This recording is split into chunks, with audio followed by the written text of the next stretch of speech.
everyone. So this time I'm going to try and show how to do the arrowhead pattern. And on this one I even did a flip around so that I could see what would happen in the center. So that's what happened when I flipped it. This is using acrylic because for my little samples, I didn't want to use my wool. And the acrylic doesn't hold quite as tightly, so that when you're trying to do this, you may see some checkerboarding unless you're constantly trying to tighten all your threads. When you're using wool, it'll be a little bit easier for the threads to stay in position. It's not quite as slippery as acrylic. And just like my lightning video, I am going to be doing it on a flat surface for you so that it's easier for you to see. But just a reminder that that's not normally the way you would weave, do the finger weaving, you know, hanging it so that your strings hang down makes it a lot easier for you to do the interlocking that's needed. And then your technique of how you're going to finger weave will change as well. This video is more for learning where you're doing the interlocking to achieve this design. All right, let's get started. I started off with 6 white, 12 red, 6 white. And when you divide them top and bottom, you end up with 3, 6, 3, 3, 6, 3, okay? Now I'm going to demonstrate, because I'm back to the starting position again. If you notice, I've got all the white like it started at the beginning, all the red like it started at the beginning, and white at the edge, okay? Now, I just want you to keep in mind that I did demonstrate this when I was up here, but I noticed the recording was really bad. So then I adjusted for when I was doing row 2, 3, etc. So I'm redoing this first row, and then I'm going to go back to my video coverage when I'm back here for these rows. All right, so how you start this is similar to the chevron, where you divide in the middle. So you divide in the middle, and I've got 3 reds and 3 reds. The center's here. You're going to take the thread to the right of the center, which in this case is always going to be the 6th thread over. Okay, so you're going to take this one and put it there for now as a side weft, and then from the top you're going to go from this side, and you're also going to take 6, which is the middle left this time.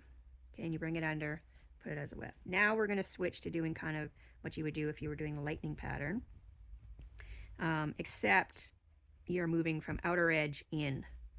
So when I start this, I'm going to start by wrapping this, do the interlock with this one on the right on the top, and when I do this one, I'm wrapping it with the white on the bottom to the left.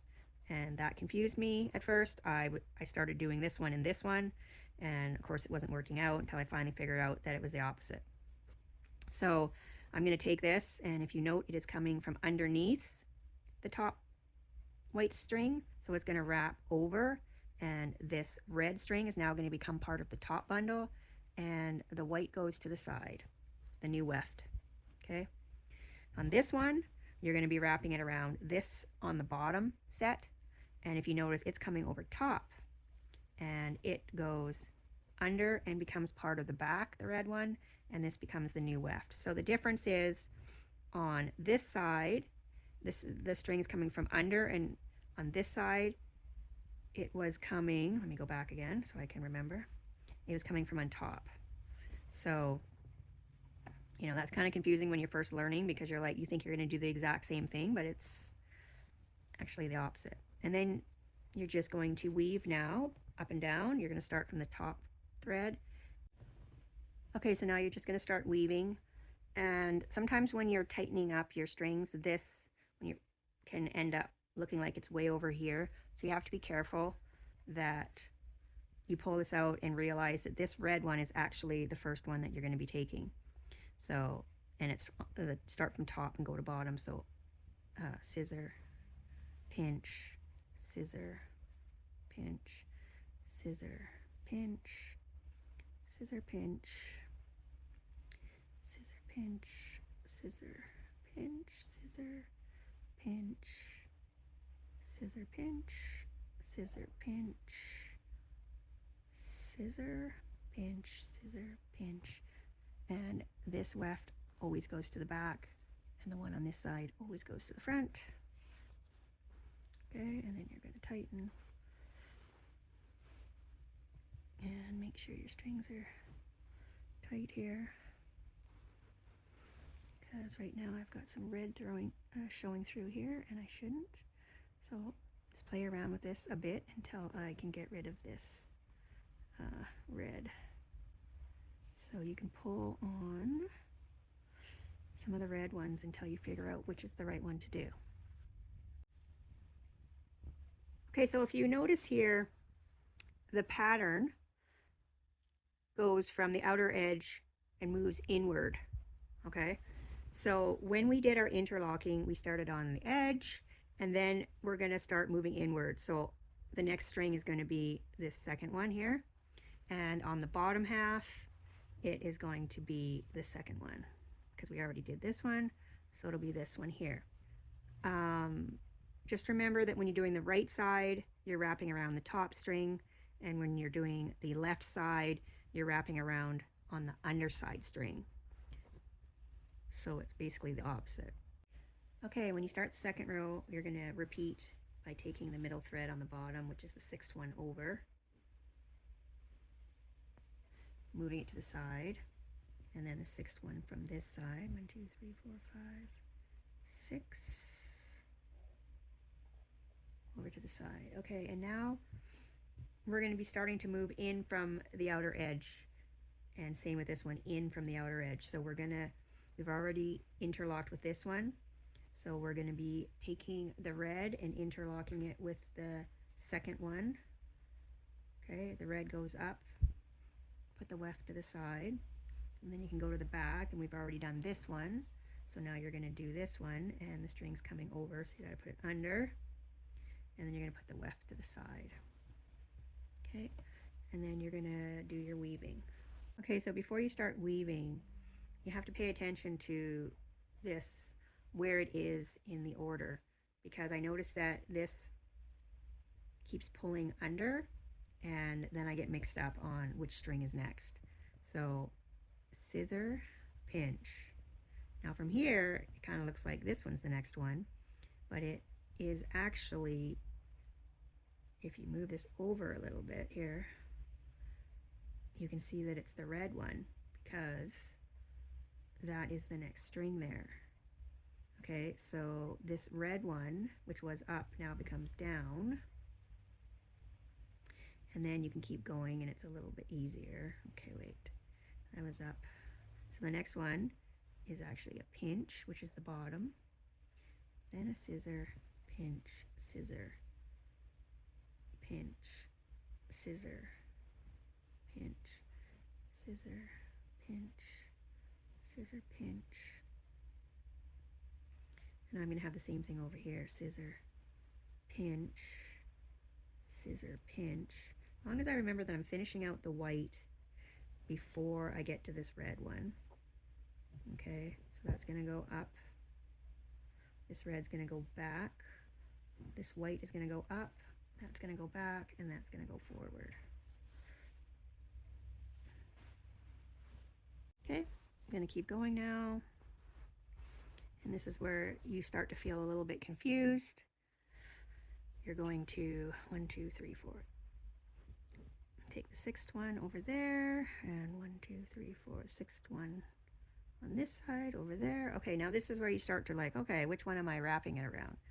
So you're actually going to do this one right here beside the red, because if you think about it, you're trying to do this from there over, and there's that one, and so the next one is going to be this one. So you take your string, wrap it, the new red one goes up, this white one becomes the new weft, goes over, and then on this side it's the same thing. It's kind of confusing, but it is going to be the bottom one beside this red here, because there's the other one. Okay, so you're going to wrap it under, the red stays down, the white goes through to the side. And then you're going to weave.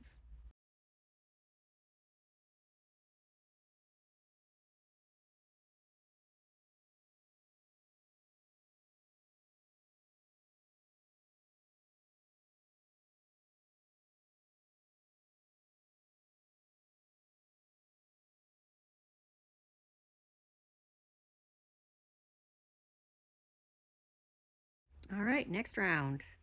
6 over, 1, 2, 3, 4, 5, 6. 6 from this side, 3, 4, 5, 6.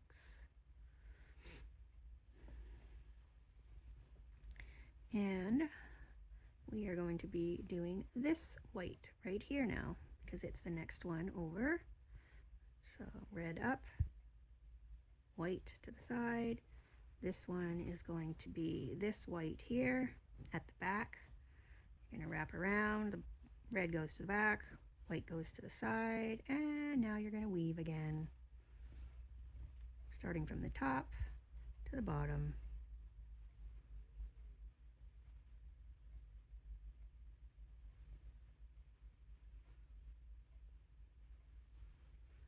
And of course, it's easier if you're doing this. Gotta make sure I'm getting the right one here.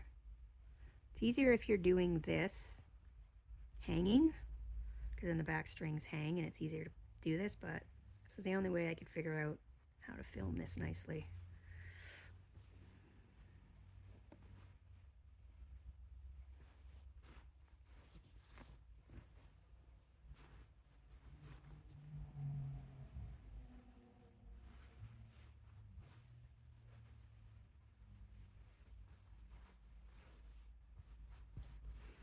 All right, continuing on.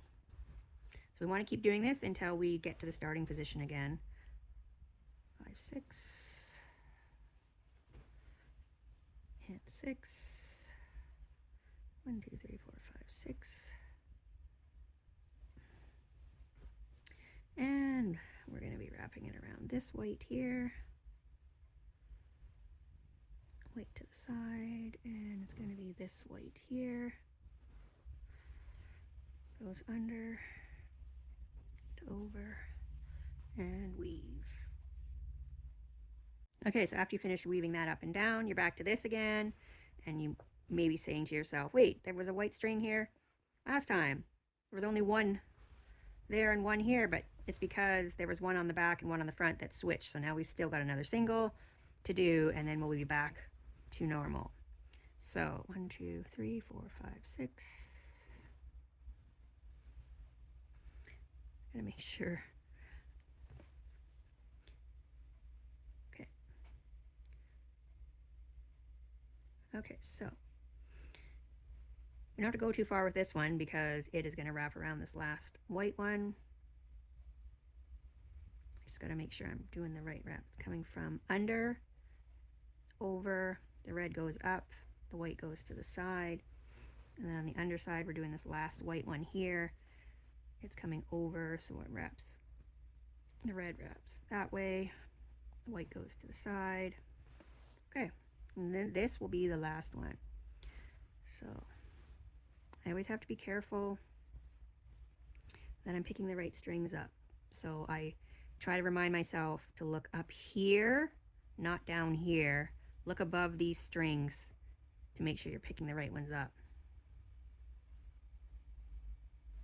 Wait, scissor, pinch, scissor, pinch. See how this one's kind of like, oh, it looks like that's the next one, but it's actually this one right here. So this one comes up, that one goes down, this one comes up. Just gotta double check that that is the next one. That one comes up, that one goes down, this one comes up, down, up, down, up, down, up, down, up, to the back, to the front.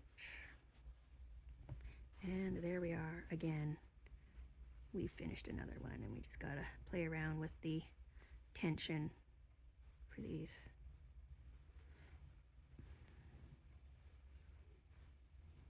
to try and get it in the right position here.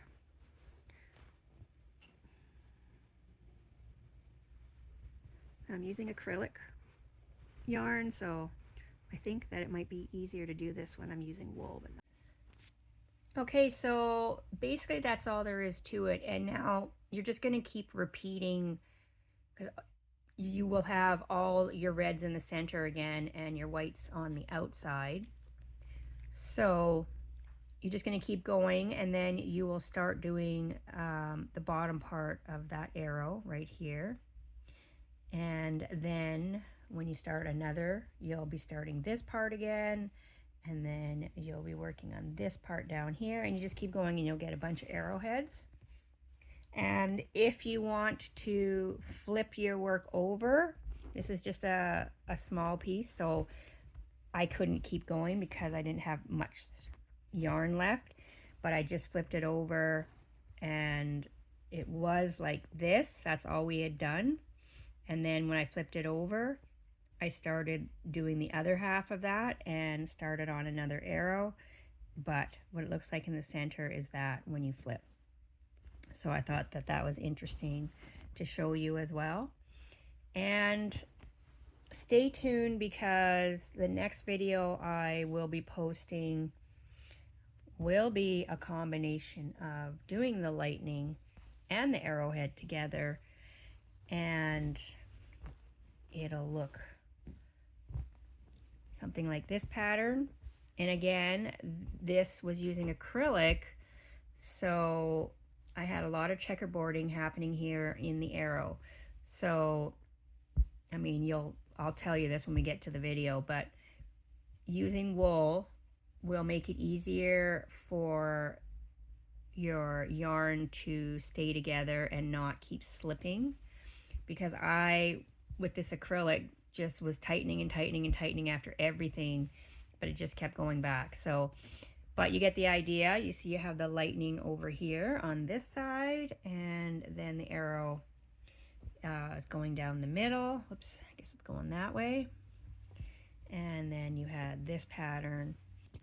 Okay, everyone, stay tuned for the video, and please subscribe if you can, so you'll be notified, and especially if you can like my videos, that's wonderful, because it helps me show up for other people. Take care.